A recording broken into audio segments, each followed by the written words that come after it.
King Alfred and the Cakes by James Baldwin. Many years ago there lived in England a wise and good king whose name was Alfred. No other man ever did so much for his country as he, and people now, all over the world, speak of him as Alfred the Great. In those days a king did not have a very easy life. There was war almost all the time, and no one else could lead his army into battle so well as he. And so, between ruling and fighting, he had a busy time of it indeed. A fierce, rude people, called the Danes, had come from over the sea, and were fighting the English.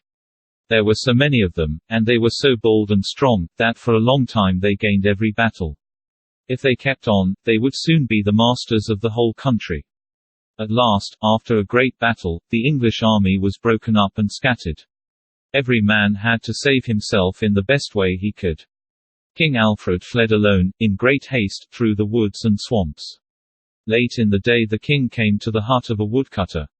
He was very tired and hungry, and he begged the woodcutter's wife to give him something to eat and a place to sleep in her hut.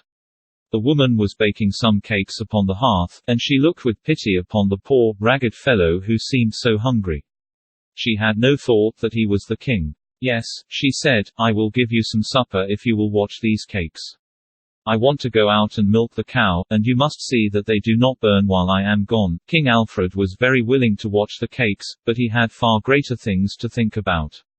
How was he going to get his army together again? And how was he going to drive the fierce Danes out of the land?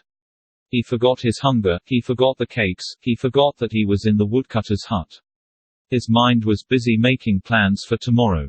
In a little while the woman came back. The cakes were smoking on the hearth. They were burned to a crisp. Ah, how angry she was. "You lazy fellow," she cried. "See what you have done. You want something to eat, but you do not want to work." I have been told that she even struck the king with a stick, but I can hardly believe that she was so ill-natured.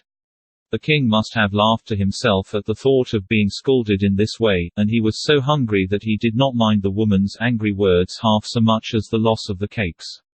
I do not know whether he had anything to eat that night, or whether he had to go to bed without his supper. But it was not many days until he had gathered his men together again, and had beaten the Danes in a great battle.